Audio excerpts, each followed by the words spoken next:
Single salute. I'm Lord Matre, the hip hop futurist. You're now tuned into the Super Longevity Institute podcast. This evening, I have a very special guest. He is a geneticist, a molecular engineer, and chemist. He is a professor of genetics at Harvard Medical School and professor of health science and technology at MIT. He studied zoology and chemistry at Duke University, where he earned a BA. He earned his PhD in biochemistry and molecular biology at Harvard University.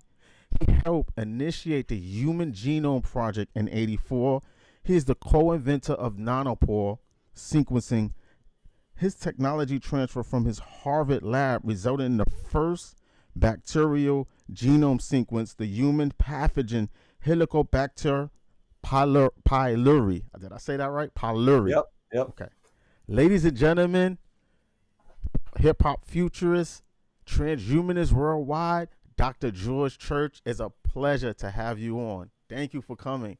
This is a real treat. Thank you. Treat for me too. Thank you. All your hip hoppers that's listening, to get Dr. Church here and his busy schedule is amazing. I'm very happy today. Dr. Church, I wanted to ask you, what was your childhood like, and how did that influence you to become a scientist? Well, I can say my childhood was a science-free zone, at least in terms of formal training. We didn't teach it in school until 7th grade, and even then it was fairly primitive. But there's a lot of science in my environment. I lived on the mud flats, and so I would explore there, sort of the plants and animals. And my third father was a physician, so I would kind of explore in his doctor's bag all the drugs and paraphernalia. But that was most of my childhood was playing around in the Florida sunshine. Wow. You also, I was looking at a couple of your videos online, and I seen that you're a vegan. What is your favorite vegan food? I know nobody asked you that question. I didn't see nobody. It's pretty rare. No, it's a rare question. They have asked me about my veganism before, but not my favorite food. My wife and I cook together every evening. I eat once a day, and we cook together. And it tends to be Chinese cuisine, the meatless version of that. Oh, that sounds good. Yeah, I'd have to say soy-based products are high on the list. Do you think that tofu and things like that? Yeah. Oh yeah, tofu is good, and I love tofu.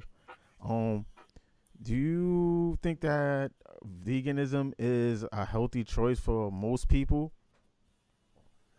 Well, I hesitate to say anything is a one size fits all. I'm a advocate of personalized and recognition of diverse biochemistries.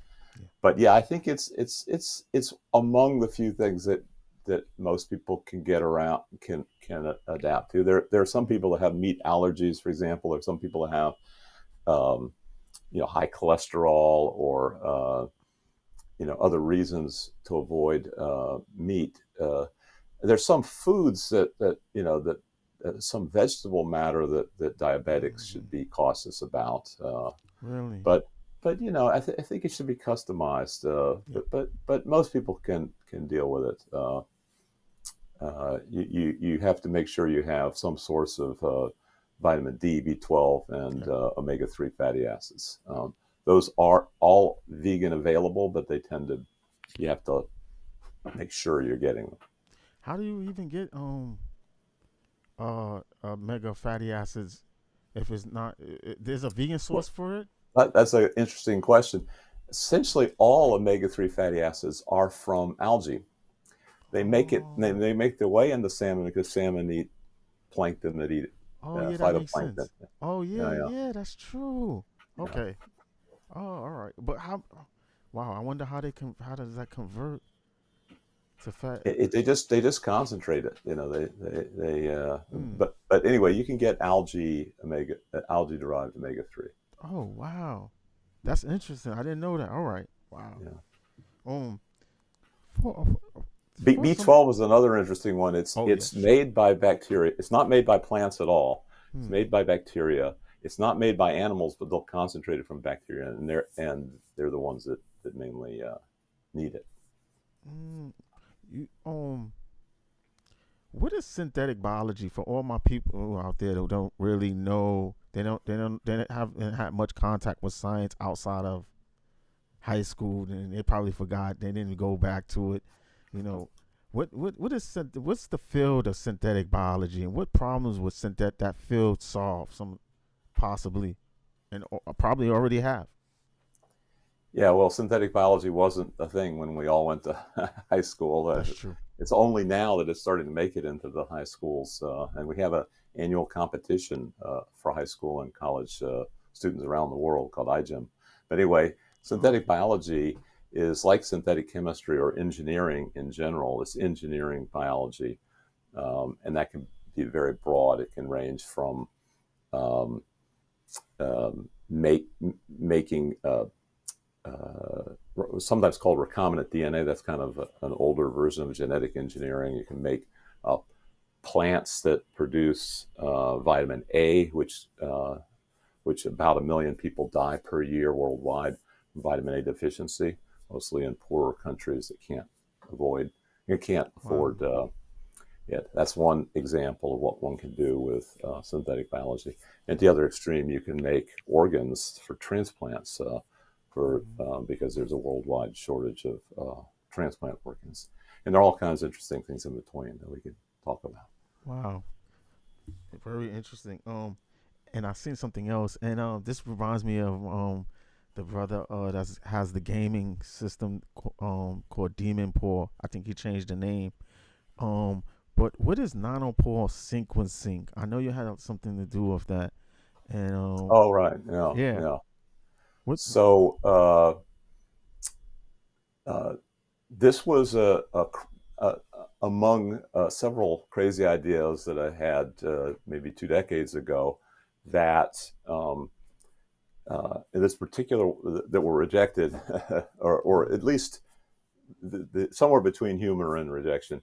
That was the idea was to take an idea from neurobiology, which is a way of measuring the conductance of individual neurons, Mm, and then an idea from molecular biology, which was DNA sequencing, determining the linear sequence of little pieces of DNA from your genome or your viral genomes, whatever, mm, by either running the DNA through a pore and measuring change in conductance. So pores often have ions flowing through them, and you can measure that tiny, tiny current. It's measured in picoamperes, meaning a trillionth of an ampere. Ampere is kind of normal electricity that you might deal with. So a trillionth of that. Um, and then so that um, pore would allow you to either it goes through the pore or it goes past the pore, um, mm, or it has little decorations that you can measure. But anyway, the whole idea is fusing this neurophysiological measurement with a big, at the time, molecular biological need, which is to be able to sequence DNA.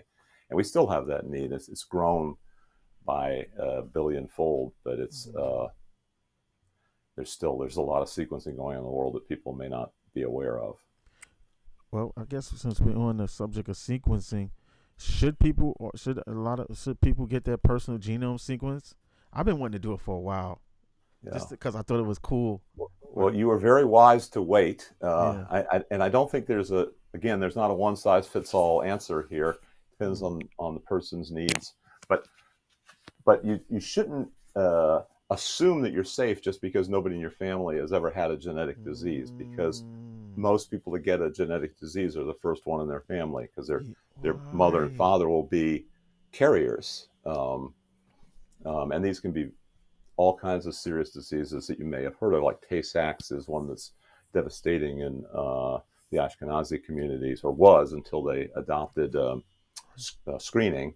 And Right. then sickle cell is very common in African, Asian. The hemoglobinopathies protect people from malaria, but it exposes them to sickle cell anemia. And Hmm. so anyway, you don't know whether you are at risk or not until you look at it. So it Scary. may only be that 1 or 2% of the people in the world benefit from knowing their genome, or benefit a lot.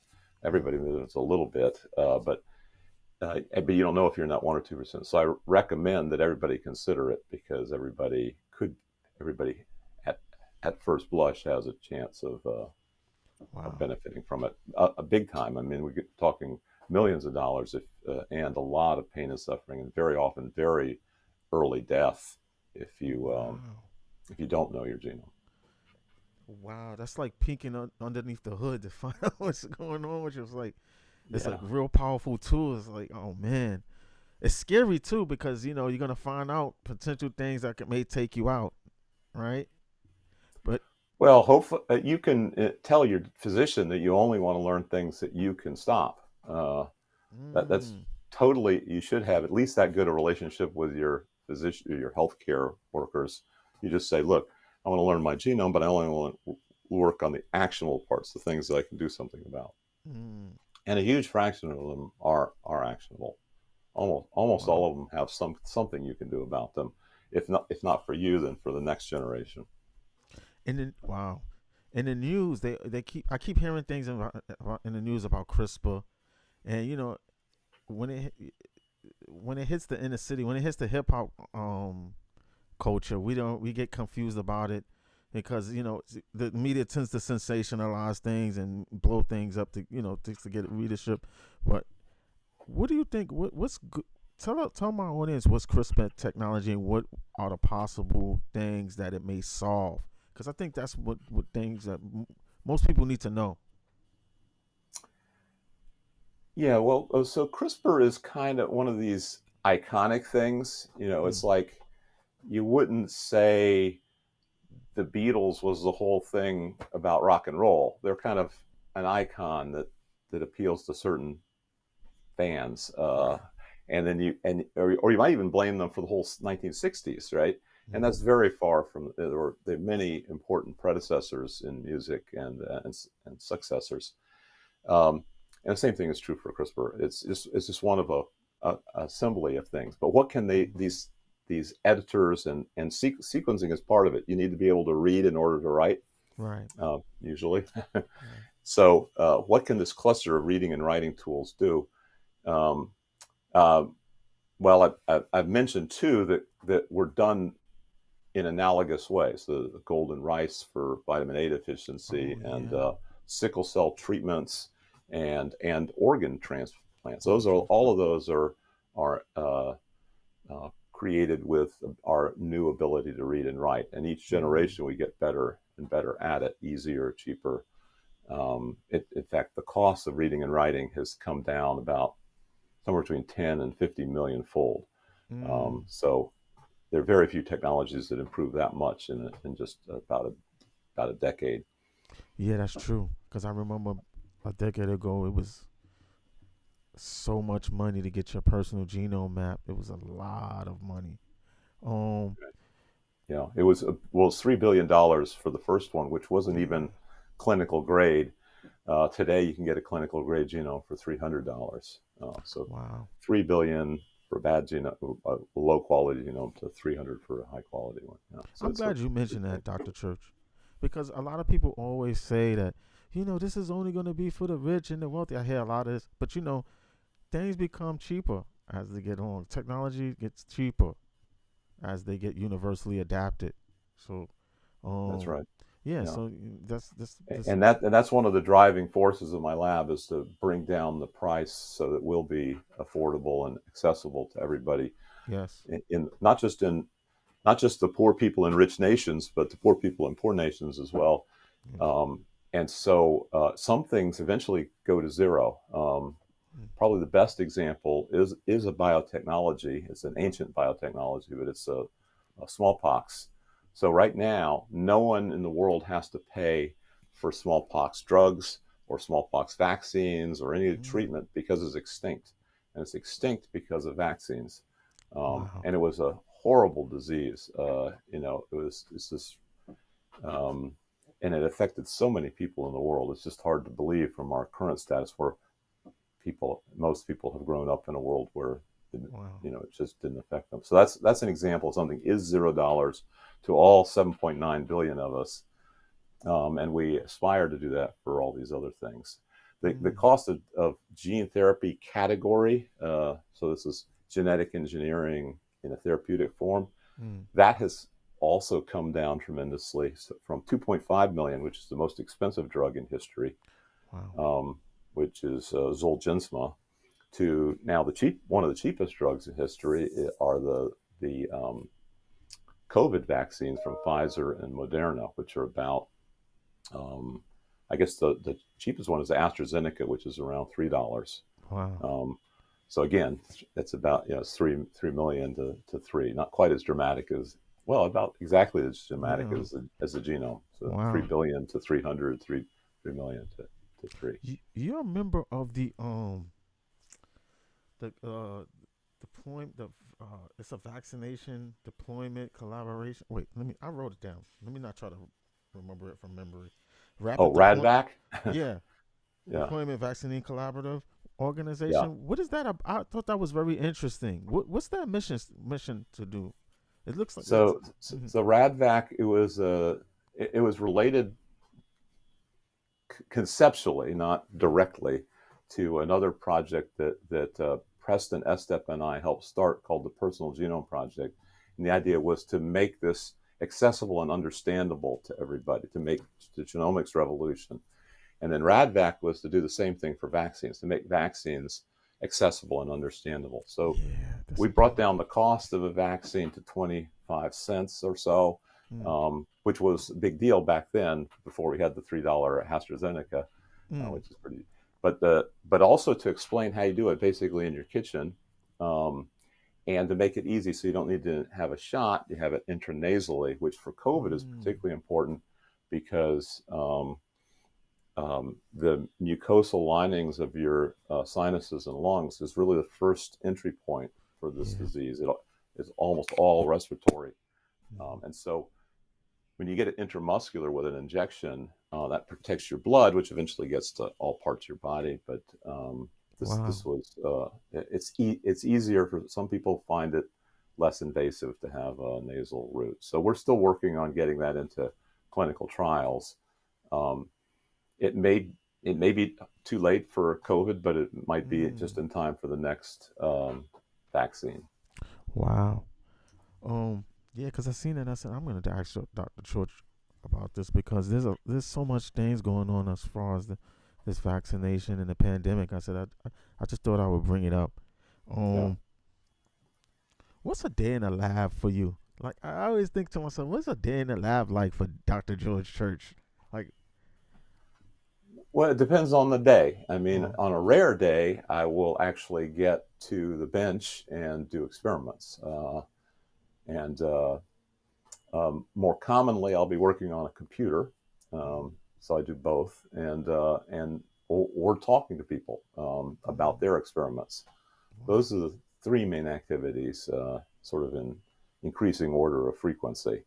mm, Occasionally, I'll be giving talks or giving advice to companies or something like that. But it's mostly talking to people about their experiments and dreaming up new experiments and debugging wow, older experiments, writing papers and grants, that sort of stuff. oh wow. Um, let me just tell you this quick story. I was at work. I work in a hospital. Shout out to all my coworkers. Um, and I was on my lunch break, and I shut my eyes for a little while, and we had the TV on in the lounge, and I always have it on Bloomberg News, and I woke up and they were talking about a company, a startup company called Rejuvenate Bio, and I said, wow. And they said, Dr. George Church is starting a startup company to figure out how to reverse the aging process and or control it on some level in dogs. And I said, wow. I said this is major. I said this is a great idea. And that's when I said I have to get in contact with Dr. Church about this. I have to ask him about this. But the next day, there was this is so coincidental. A lady was in the lounge. I went back up there the next day. A lady was in the lounge, one of the nurses, and she started crying. I said, "What's wrong? Are you okay?" She said, "My dog died. My dog died." And that's when I said, "You know what? I have to get Dr. Church on to talk about Rejuvenate Bio. What's the mission? How they're gonna do it? How long it's gonna take? Please tell us about this new startup company." Right, thanks. So this is not just about dogs. It is certainly people care very much about their dogs, and Right. and that is our starting point. But it's also about human age-related diseases. Yes. Um, so um, what we're trying to do is use. We know a great deal about the genes involved in aging from studies mostly in mice, but also in yeast and worms and flies. But it gets translated into work on mice, and then we translate it further into a therapeutic form. So you can either engineer them from birth, or you can start the engineering when they're quite old, which for mice is about 2 years old. They're almost dead. And then if you have something that works at the core of aging, then you will reverse multiple diseases of aging that have very little in common with each other than that they are disease of aging. And aging is a terrific target for medicine. It's been a neglected one, but it's a good one because it impacts almost every form of death, morbidity, mortality, especially in the wealthier nations that have good health care and low infectious disease. So anyway, so aging affects so many things that it could be inexpensive, just like the example I gave with vaccines. Vaccines can be very inexpensive because billions of people benefit from them. Same thing for aging. Billions of people could benefit from having a graceful, longer time of being youthful. So the point is not to extend life, but it's to reverse age-related diseases so you can be healthy and youthful longer. Okay. Anyway, so in the dogs, we tested it in mice and got very positive results on 3 genes, and then we tried those same 3 genes in dogs, including almost every breed has a particular thing they die of young, but they're all doing what every animal does, which is they're dying for multiple reasons. But for example, there's a spaniel breed that has mitral valve disease, and they die around 8 years rather than the normal 12 to 15. So so that's already in clinical trials, and some of the pet owners are saying it's spectacular. It's too early to say officially. Okay. But as soon as the dog trial is positive, then those will be on the market, and we'll start in on the human clinical trials. So the same 3 genes that we used in mice and dogs. So you think that aging is a genetic problem? That your theory is that it's in your genes the reason why we age, right? So almost everything that is called a genetic problem is a genetic plus environmental problem. So there are definitely people who are exposed to a lot of sun. Their skin ages faster than people who are not, or it looks like is aging faster anyway. But yeah, it's pretty clear that it's genetic, and for a variety of reasons. You can make mutant mice that live a lot longer, and worms and flies. Also, let's say mice will live for 2 years, while bowhead whales will live for 200. So there's a kind of an intrinsic plan that's in a way it's part of developmental biology, going from an egg to an adult, to senescence and death. So this is all negotiable with technology and changing the way the genes play out, sometimes called epigenetics. I guess there might be there's some genes that control. Do we know a couple of the human genes that may control aging in humans? There, one of my postdocs, Pedro de Magalis, has a database that keeps track of all these genes. There's about 300 that are high on the list for human, and we Mm, tested about 45 in mice for their individual effects. mm, The three that we ended up using in mice and dogs and soon humans, um, they're not all natural forms. I mean, they're all unnatural and they're put into a drug-like formulation, just like all drugs. They're not entirely mm, natural. Um, so these are alpha-klotho, TGF beta mm, receptor that's made soluble, and a fibroblast growth factor family member. So all three of these share in common that they don't just stay in the cell that you've uh, applied the genes to. The cell will secrete them into the media and then into the blood, and they go throughout your body. So you don't have to mm. get your DNA into every single cell. You just get it into a few of them, and then it spreads Oh, throughout the body. But it oh spreads wow. forever. You don't have to take any more injections. In principle, it's a once and done, Mm, um, and that's an advantage both from a medical care perspective and from a cost perspective. wow. Um, wow. I was looking. There's another thing. You have a company called Colossal.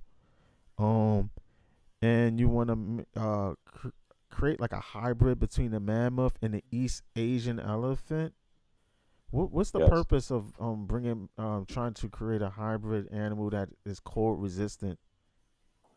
With So there are a number of reasons. One of them is the Asian elephant, and in fact, all elephants, as far as I know, are endangered species. mm, But the Asian elephant has a particularly small population size, maybe around 50,000 worldwide, while the African elephants are more like 350,000.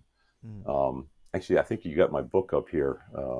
eugenicist. There it is. Yeah, Yes. Geneticist, which happens to have a mammoth on it. That was, uh, but it's not so much about de-extinction of species, but a de-extinction of genes. And we have brought a few genes back from 10,000 years ago and have collectively, our community has shown that they are cold resist. These genes confer cold resistance. Like there's one that causes the blood to work well at close to freezing point, and in terms of exchanging oxygen. And there's another one Mm, that helps the nerve endings in the skin work well at low temperature. So we have successfully de-extincted genes. For the species, we're more interested in making them resistant to viruses. There's a killer virus that's contributing to their extinction, which is a herpes virus. And we think we have some strategies for eliminating that. That's not based on the mammoth at all. That's based on synthetic biology, is to make them resistant to this extinction level virus. And then we'd also like to make them resistant to humans. So wow. right now, the second reason they're going extinct is because they have conflict with poachers Poachers, that yeah. want the ivory, or with farmers Yeah. who they may accidentally step on their crops and destroy. They can destroy um, a whole farm just by walking through it. Mm, So we're giving them access to land where there aren't people, or they're very, very sparsely populated, and and then the final benefit, in addition to those, is that they can help restore the Arctic ecosystem to the previous ecosystem, which was much richer in species and much better at sequestering carbon. mm. So those are the main things: is the um, de-endangering elephants and restoring the Arctic to a better place for carbon sequestration. Seems like a very hard thing to do.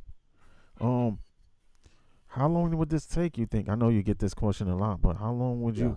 How do you think that's something? This seems Well, like very well difficult. so I used to dodge that question when we had almost no money for the project. We had less than $10,000 a year for about a Wow. decade. But now Ben Lamb, the head of Colossal, raised 15 million, and there's more soon. Uh, and that's enough to do it basically as fast as we can figure it out. Right. So it's mostly an engineering project. It's not that much science left to be done, Mm, and he thinks we can do it we can produce the first calf, the first newborn, in 6 years, which is possible. It's an aggressive goal. And then if we build artificial wombs in parallel at scale, then we can probably get the number of elephants, cold-resistant elephants, that we need all at once. Basically, after the first year or two of checking out, we could get hundreds, maybe low thousands, which would be probably enough to make a big change in the carbon sequestration. And this is for climate change also, right? Correct, right. And there'd be a great deal of diversity in these because we have all the diversity of modern elephants plus all the diversity of ancient elephants to draw from, because we're sequencing, again, reading the DNA of many ancient animals now. It's a common thing. Wow. Let me ask you another question. This might be a little tricky. Because I was reading a book and this prompted me to ask, how much is our genes? How much is intelligence controlled by our genes? I know that's a very controversial statement. It's a controversial subject, right? Yeah, it is. It is, right? But again, I won't dodge it because I think by our, if you talk about animals, we are an animal, and there's a lot of studies in mice that indicates that you can change one or two or three genes and affect one or two or three cognitive traits, big time, statistically significantly. It's been difficult to find natural variations in human populations. So most of those mouse experiments were not natural; they were synthetic biology, right? And so when you say that it's the genetics always goes with the environment, as I said before, and there's a huge environmental effect on our ability to do cognitive tasks, whether they're puzzles or whether they're language or success in business, or sometimes some of our emotional and caring about other people involves cognition. That's hard to find in natural variation, but it probably will be found by animal studies transferred to humans. And the urgency of it has to do with cognitive decline. So we have an aging population worldwide, where the average age is getting quite high, in the maximum. So we will get drugs, maybe even gene therapies that delay that or reverse that. And then in principle, those might be also impactful on younger people. This is I'm sorry, I'm jumping from subject. I'm trying to cream all my So do I do the same thing all day. It's hard to cream all these thoughts in one hour. But I wanted to ask you, you was involved with the Supercentenarian research study, right? I know I read that somewhere. Right? You with the brother James Clement, I think his name is. Yes. Mm-hmm. Yeah. Yes.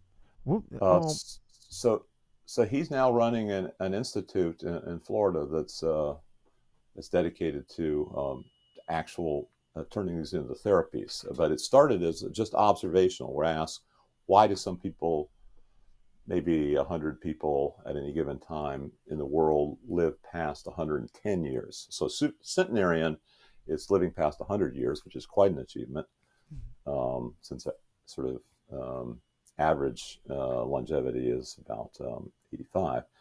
But living past 110, that's something only 100 people will at any given moment.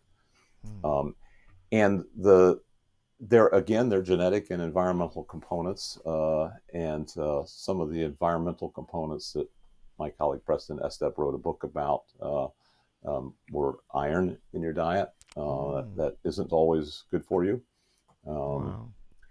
And then the genetic components seem to be in repair processes. So being able to repair your DNA and your proteins is important. So but I think the jury is still out, and I must say that most of the insights that we've used to get our therapies going, our aging reversal therapies for dogs and humans, have not been based on studying the supercentenarians.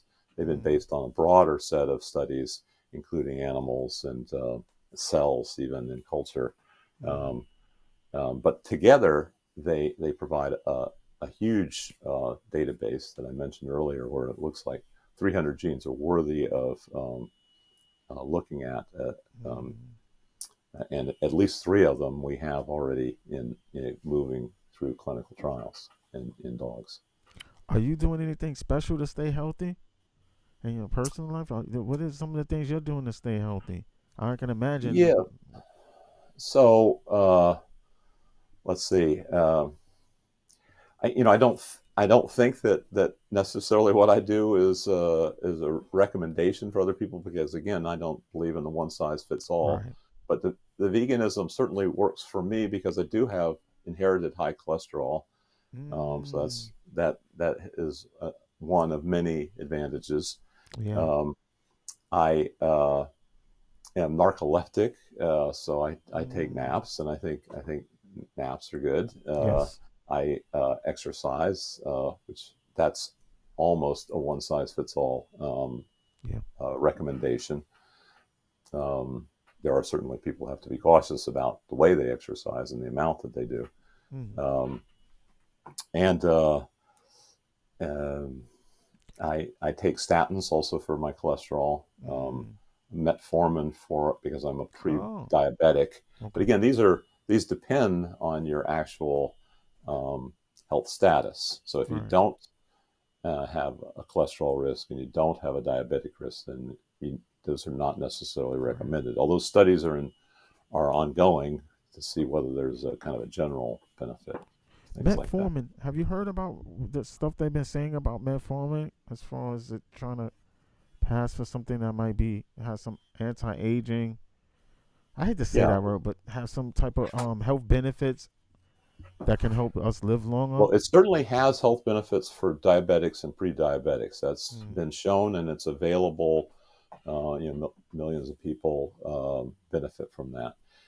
Now, to the extent that many people in wealthy nations, or recently slightly wealthier poor nations, do take on too much sugar in their diet, and the best way of dealing with that is to have a better diet. But if you do become diabetic, then the metformin is good. But it does have in animal studies, it does have impact on healthy aging. And so there are at least two clinical studies that I know of. One's called TrimX and the other is called TAME, which have either metformin as the main ingredient or one of 3 different ingredients. So we'll know once those clinical studies are complete. Wow. Let me ask you, have you ever heard of the Township project? Don't think so. Tell me about it. You. I told Stephen Valentine that I'm gonna have you on the show. He's an architect. He's like a really good architect, and it's called the Township. It's supposed to be the largest structure dedicated to life extension. That's some of the symbolism. But let me show you a picture of how it would look. I should have just. I don't know why I'm doing it this way.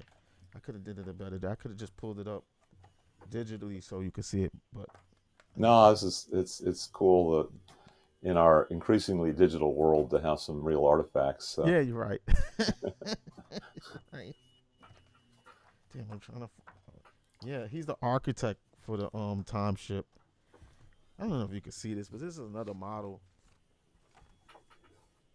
It's supposed to be like a state of the art laboratory. It's going to be underground. Okay. I don't know if you can see it. I will definitely read more about this. Yeah. I'm a big believer that our environment's an important part of Gene's environment, and I think that there are a lot of houses and towns that are sick houses and town. They just have poor practice for environmental exposures. So I think we're ready for some planned towns, but again, the issue that I always face as an engineer is how to make that affordable to everybody on the planet, not just Now, it's okay for the initial guinea pigs Right. to be wealthy if they're especially if they're taking a risk. Like Right. cell phones were considered a risk when they were first introduced. People Mm. were terrified that it would melt their brains or something, or reprogram them. But Oh anyway, wow. so being first in line for a risk is okay, but being first in line for benefit, I think, is can be perceived as being greedy. Yeah. Oh, let me ask you. So, as a scientist, if you came up with something that's experimental, a drug or something that has a lot of potential, would you be the first to take it I don't if it need to has be the showed first, but promise? I'm willing to be among the first. So I am the first in the Personal Genome Project, which is an IRB approved Oh, really? study, and I was among the first to do the Radvac vaccine. And in fact, I've Oh, really been a guinea pig my whole life, starting when my parents would do experiments on me, and I described this in a episode of the Moth radio program. oh, Uh, I like being a guinea pig, right, but I don't think it shouldn't be in order to get an advantage. It should be to sacrifice and be servant. right.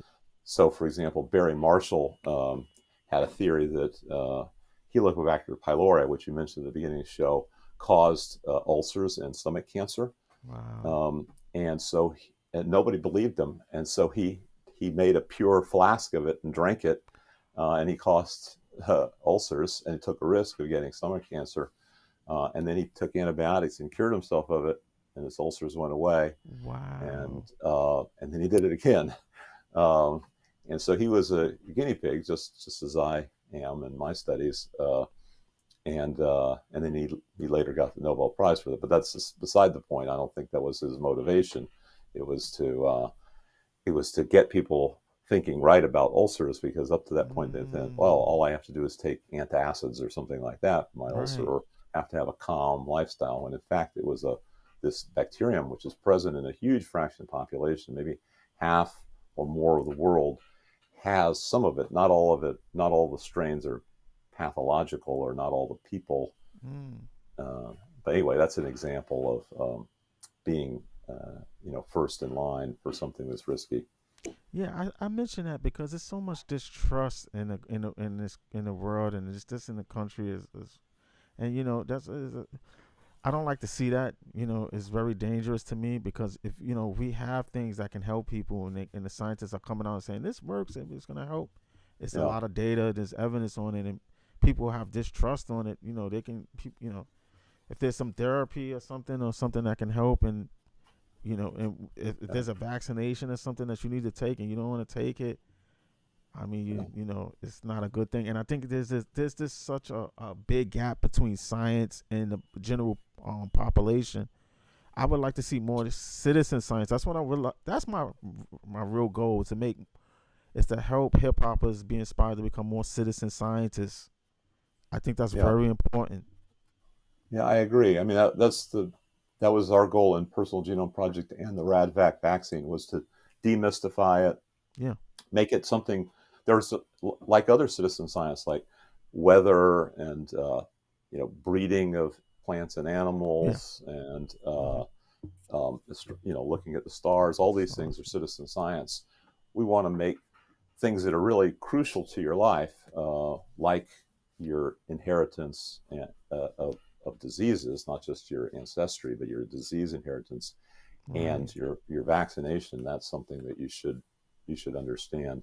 And it is true, a lot of scientists will test it on themselves first. Yeah. And I think that should increase trust, Yes, it does. that they're willing to do that. Um, you know, vaccines are among the safest Yeah. medicines in history. They're safer than a lot of herbal medicines, even. Wow. Um, uh, I mean, they can save uh, hundreds of millions of lives, Mm-hmm. and the contraindications of people that shouldn't take it are usually people that are, say, immune compromised, Right. or as long as you use caution, the Mm-hmm. risk is extraordinarily low, like 1 in a million, something like that. Yeah. Wow. Well, thank you, Dr. George Church. This was very informative.